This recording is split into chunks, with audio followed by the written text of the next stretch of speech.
Wapendwa familia ya Mungu, tunaadhimisha leo Dominika ya 16 ya mwaka A wa Kanisa. Neno la Mungu na hasa somo letu la Injili linatupatia ujumbe katika Dominika hii unaotufundisha juu ya ukuu wa huruma ya Mwenyezi Mungu na uvumilivu wake kwetu sisi wanadamu.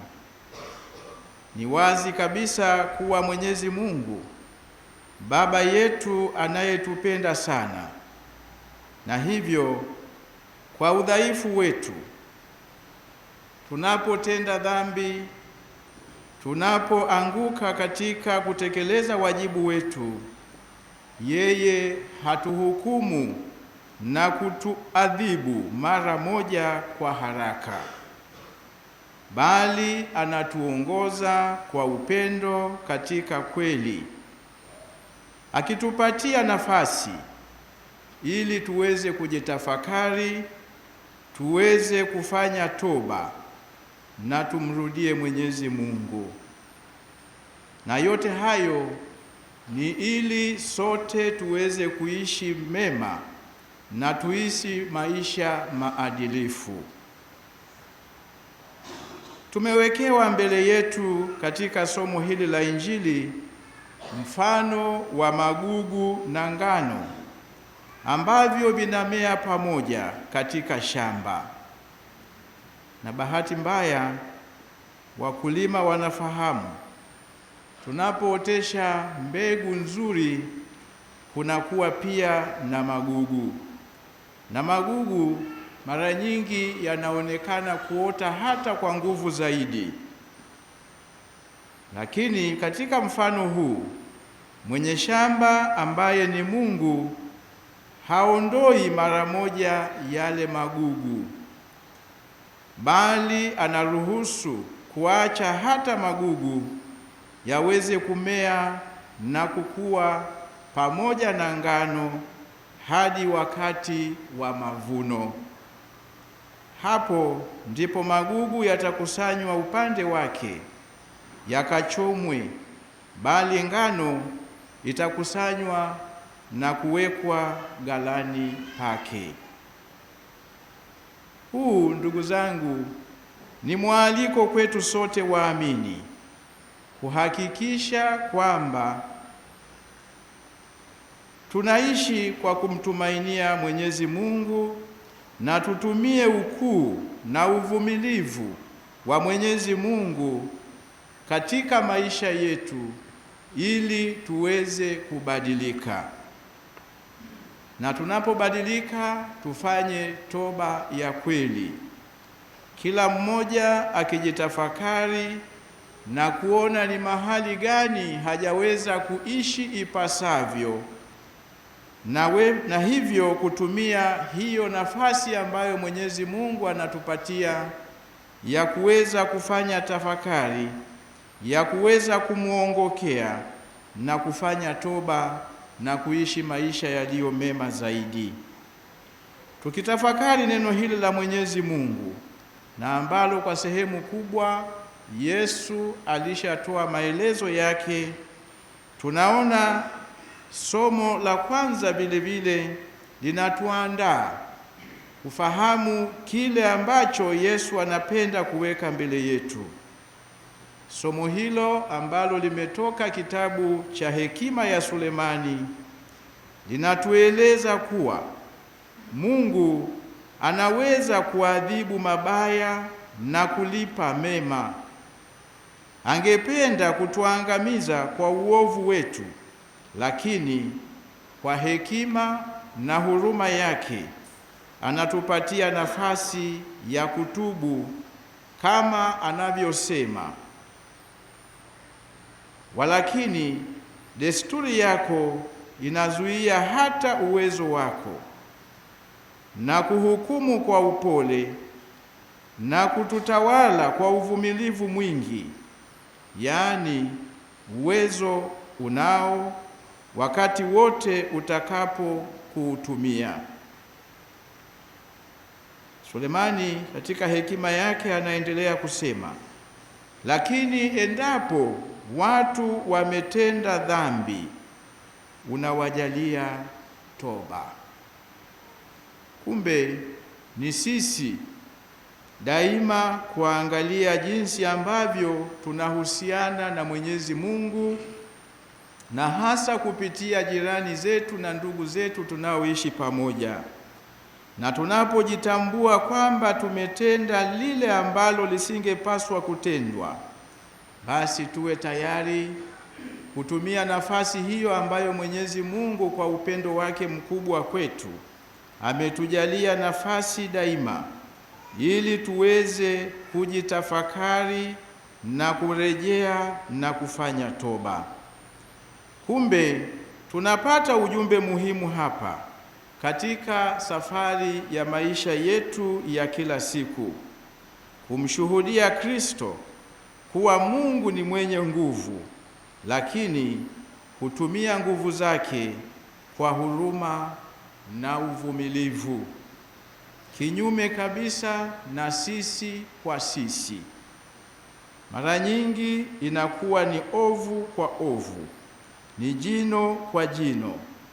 Lakini hapa tunafundishwa jambo muhimu ambalo ni la kutusaidia sana katika safari ya maisha yetu, kama kweli tunatambua na kuamini kwamba kwa njia ya maisha haya tunajiandalia pia maisha yajayo, na hivi hatuna budi kuyafuata haya mahusia anayotupatia huyu mwandishi wa kitabu cha hekima hii ya Sulemani, tuweze kuitumia vyema huruma ya Mwenyezi Mungu na uvumilivu wake hata kati yetu sisi wenyewe, katika kuhukumiana na katika kusameheana. Ni dhahiri somo hili linatupa mwaliko nasi tujitahidi kuwa na huruma na uvumilivu huo wa Mungu kati yetu. Tukumbuke, ni katika kuhurumiana na kuvumiliana tutaweza kusafiri salama katika safari ya maisha yetu ya hapa duniani. Hakuna yeyote kati yetu aliye mkamilifu, bali tunavipiga vita vilivyo vyema katika dunia hii geugeu, ili hatimaye tuweze kuufikia huo ukamilifu wa maisha. Yesu mwenyewe katika Injili ya Luka sura ya 6 aya ya 36 anatualika tuwe na huruma kama Baba yetu wa mbinguni alivyo na huruma. Katika Injili, huruma ya Mungu imejikita katika uvumilivu wake na imani aliyonayo kwa mwanadamu ya kubadilika na kumrudia yeye, akitumia mpango wake wa kuviacha vyote vikue pamoja hata wakati wa mavuno. Tungekabidhiwa mamlaka hayo na sisi, nafikiri ulimwengu huu wangebaki wachache sana, na Mwenyezi Mungu angeamua kutumia uwezo wake bila kuwa na hiyo huruma kwetu, ni nani angesalia? Mungu anatujua vyema wanaye. Kuwepo kwetu katika maisha haya sio kwamba tupo watakatifu sana kuliko wale waliokwisha kututangulia. Pengine ni nafasi anayotupatia pamoja na mapungufu yetu, ili kupitia huruma yake na uvumilivu wake nasi wa dhambi tupate muda wa kutubu na kubadilika. Basi tunapewa angalisho la kutojisahau na kudhani na kujiaminisha kuwa tunapoendelea kuishi na kufanikiwa licha ya matendo yetu maovu, kwamba Mungu haoni au hana nguvu ya kutuadhibu. Kumbe ni kinyume chake, na ni ukweli kwamba anaona yote na uwezo anao, ila anatupatia nafasi ya kutubu na kubadilisha mwenendo wetu wa maisha. Tutumie basi vizuri nyenzo alizotupatia Bwana wetu Yesu Kristo. Ametupatia sakramenti ya kitubio, ambayo ni uwepo hai wa Mwenyezi Mungu kutuonesha na kutufikishia hiyo huruma yake sisi wanadamu ambao tunaanguka hapa na pale. Katika maisha yetu na sehemu zetu za kazi, kuna wengi ambao kazi yao ni kupanda magugu, ambapo mwenye shamba, Mwenyezi Mungu mwenyewe, alishapanda mbegu njema, na hapo tunapata mwanga wa maisha katika Injili ambayo inatukumbusha kujikinga dhidi ya wapanda magugu. Na Yesu ametuambia mpanda magugu ni yule mwovu, ni Ibilisi. Tusije tukachukua nafasi yake, kwani kuna uwezekano pia akatumia wenzetu, akatumia wanadamu wenzetu kupanda hayo magugu, na wakati tunafahamu kazi hiyo ni ya yule mwovu na sio ya kwetu, kama tukiishi katika wema huo wa kimungu. Tulione shamba linaloweza kulinganishwa na nafasi ya mtu yeyote. Kila mtu ameumbwa kwa sura na mfano wake Mungu, na kila alichokiumba Mungu, na tazama, ni chema sana. Katika uumbaji, Mungu amekuwa amepanda ndani mwetu imani na mwenendo mwema wa maisha. Ametupa akili ya kutambua mema na mabaya, nalo ndilo paji la hekima tulilojaliwa kipekee wakati wa kupokea sakramenti ya kipaimara. Hekima inayotusaidia tuweze kuyatambua yaliyo mema na tuweze kuyatenda, na tuweze kung'amua yaliyo mabaya na tuepukane nayo. Lakini katika kukua kwetu, tubadilike na kujifunza tabia tofauti tofauti kutoka kwa watu waovu tunaokutana nao maishani. Bahati mbaya na hao wapo, kwani ni kweli pia kwamba marafiki wabaya huharibu hata watu walio wema.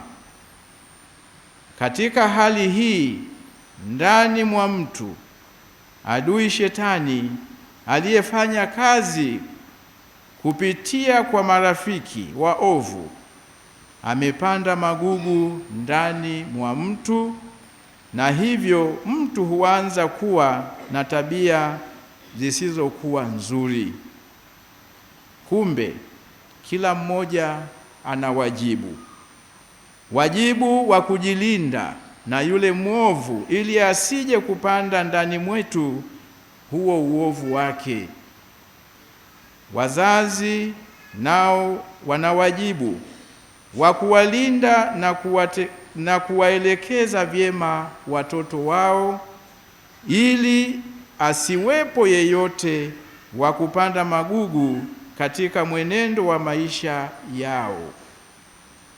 Mtoto asipokuwa na msingi mzuri toka nyumbani, ni rahisi kwa yule mwovu kumfundisha tabia mbaya na za ajabu ambazo zitampoteza. Ulimwengu wa sasa, kila mmoja amegeuka kuwa hakimu, dhidi ya wenzake. Hapa tusikie fundisho jingine kutoka katika Injili tuliyosikia: kutowahukumu wengine, kwani ni vigumu kutambua nani mwema na ni nani mbaya kwa macho yetu ya kibinadamu. Hivyo tusiwahukumu watu na kuwawekea alama mbaya, huyu ni mwema na huyu ni mbaya, kwa kuangalia tu muonekano wetu wa nje. Tuepuke kuhukumu wengine. Mtu anaweza kuwa anaonekana mwema kwa macho au maneno, lakini ni mwovu ndani mwake. Na pia kinyume chake chaweza kuwa kweli. Mwingine anaweza kuwa anaonekana kwa watu kuwa ni mwovu, lakini ni mwema ndani mwake. Tatizo tu ni kwamba watu hawakumuelewa. Tuache hukumu kwa Mungu anayejua mioyo ya kila mmoja wetu. Letu sisi tusichoke kushauri pale ambapo tunaona viashiria ambavyo havimpeleki mtu palipo pema, lakini hukumu ya moja kwa moja, basi tumuombe Mungu ayatekeleze hayo. Mtakatifu Paulo katika somo letu la pili, anapoandika waraka wake kwa Warumi, ametueleza umuhimu na nafasi ya Roho ambaye anatusaidia ili kuweza kuyatambua yale yaliyo mema, pia yale yaliyo ya kimungu, na hivi tunapofanya hata sala zetu ziweze kusikilizwa na Mwenyezi Mungu. Na Mtakatifu Paulo huyo katika waraka wake wa kwanza kwa Wakorinto sura ya 4 aya ya 5 anatupa pia fundisho jingine: basi msihukumu kabla ya wakati wake, acheni mpaka Bwana atakapokuja. Yeye atayafichua mambo ya giza yaliyofichika na kuonesha wazi nia za mioyo ya watu. Ili kuweza kuyaishi yote hayo, tunahitaji nguvu ya Mungu. Tunahitaji Roho Mtakatifu atuangaze, ili tunapokutana na magumu, na hasa hayo ambayo kwa macho yetu tunaona kabisa hili sio la kufumbia macho, basi atuongoze vyema. Hii haimaanishi kuwa watu wakikosea tuache tu na tusiwaadhibu au kuwakosoa. Kinachokatazwa hapa ni kukata tamaa kwamba mtu hawezi kubadilika. Mwache atabadilika, lakini tusisahau pia kumwombea. Tusisahau pia kumshauri. Mwache abadilike, lakini apewe kile ambacho tunakiona na tunaamini ni ukweli, bila kufanya hicho kwa hisia ambazo sio za kumfanya abadilike.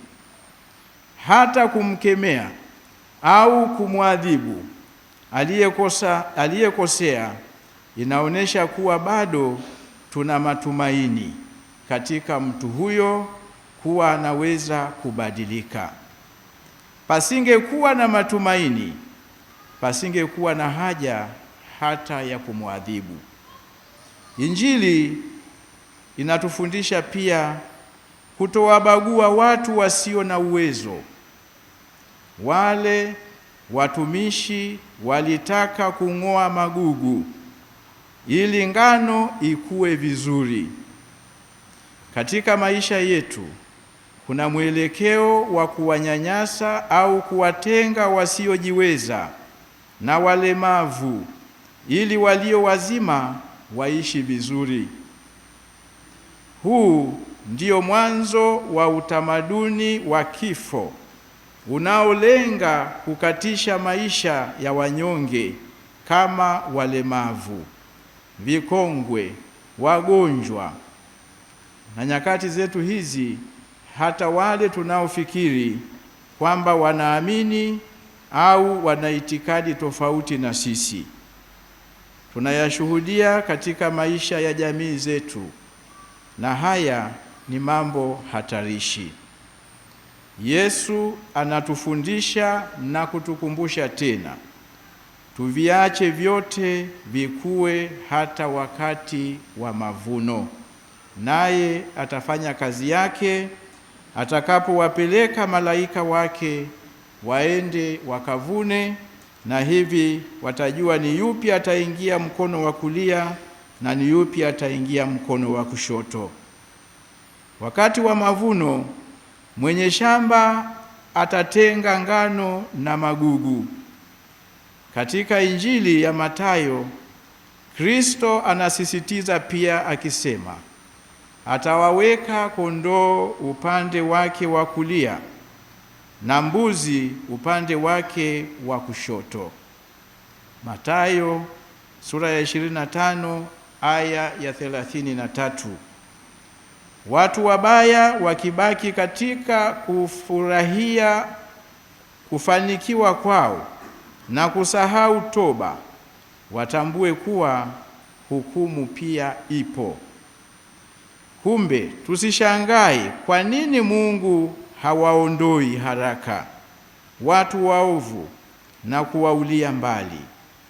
Anaviacha vyote vikue pamoja mpaka wakati wa mavuno, aje kutenganisha ngano na magugu. Sembuse katika jamii zetu watu wangeelewa hili na kumuona hata anayetuambia ukweli, badala ya kumpoteza, basi tukae naye atuambie sawa sawa ukweli wetu na tuweze kubadilika.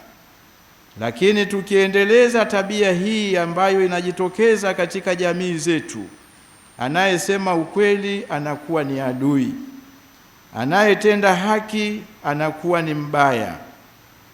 Tumuombe sana Mwenyezi Mungu ili atusaidie na tuweze kutambua vile vile haki ya kila mmoja, na hasa haki ya uhai.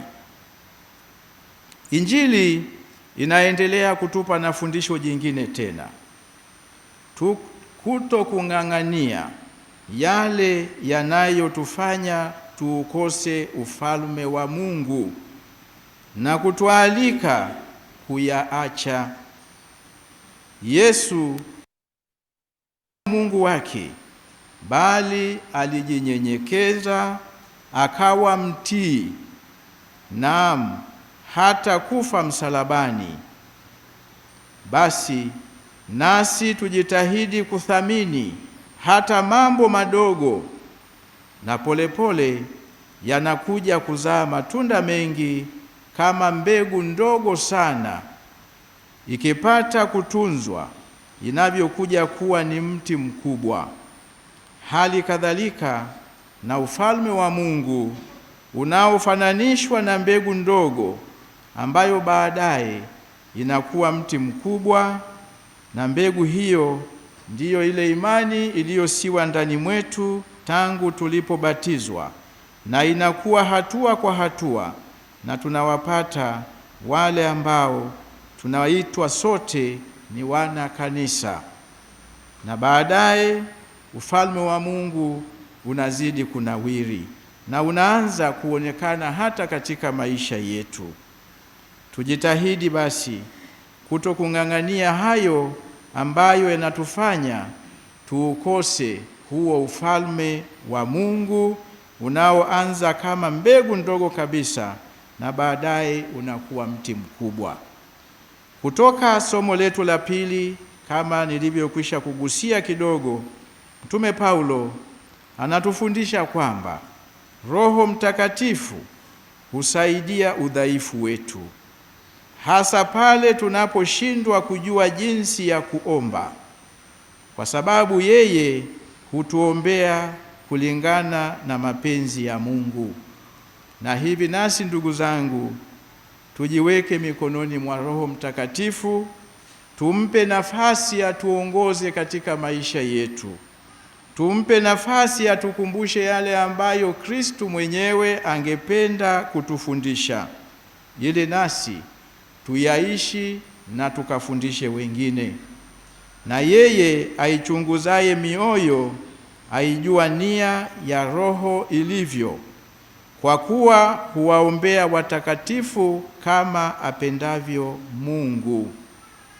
Basi tumuombe Mungu kupitia huyo Roho atujalie kuwavumilia watu wabaya, huku tukiwaombea na kuwaonyesha mfano mzuri wa maisha, ili nao waachane na uovu, wabadilike na kumrudia Mwenyezi Mungu.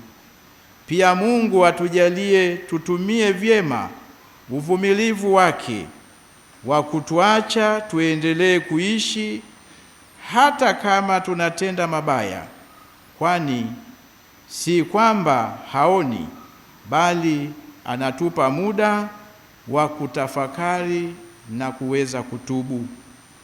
Atujalie tuwe na moyo wa toba na kubadilika, ili huruma ya mwisho itukute tukiwa ngano bora, na hivyo tukusanywe katika ufalme wa mbinguni unaoendelea kukua kimya kimya mpaka siku hiyo ya mavuno. Tubaki na neno la kutafakari. Siku ya mavuno kwetu sisi, nitakuwa katika kundi lipi?